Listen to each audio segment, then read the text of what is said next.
Why do supermarkets never put the milk near the entrance? Why do you always leave with more than you planned?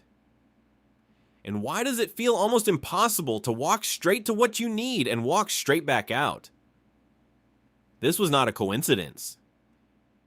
This was not poor planning. This was designed. For you, specifically. Think about the last time you went to a supermarket. You had a list. Maybe 3 things, maybe 5. And somewhere between the entrance and the checkout, something happened.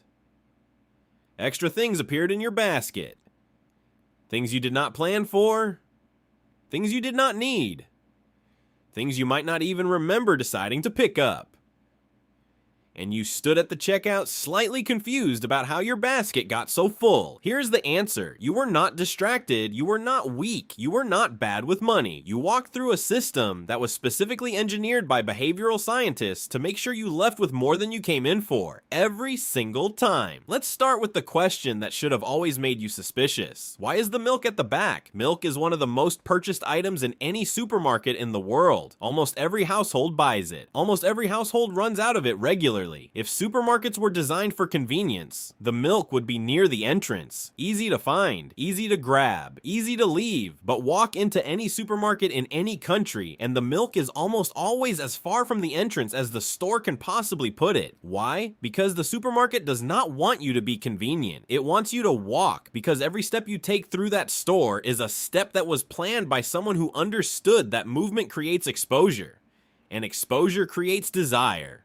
And desire creates purchases you never plan to make. The milk is bait, and the entire store is the journey you have to take to reach it. Now let's talk about why you feel slightly lost every time you are in there. Not completely lost, just slightly. Like you almost know where everything is, but not quite. Like the section you need is always one aisle further than you thought. Like the store has been rearranged just enough to disorient you without making you leave. This is called a maze layout, and it is one of the most studied and most deliberately used tools in retail design. Supermarkets are built with no straight path from entrance to exit. Every route requires turns. Every turn requires you to scan. Every scan is an opportunity for something to catch your eye, and something always does. Now think about the moment you walk in. What is the first thing you see? Almost every major supermarket in the world puts the fresh produce section right at the entrance. Bright colors, fresh smells, natural lighting, and for most people the reaction is immediate and subconscious. This feels good.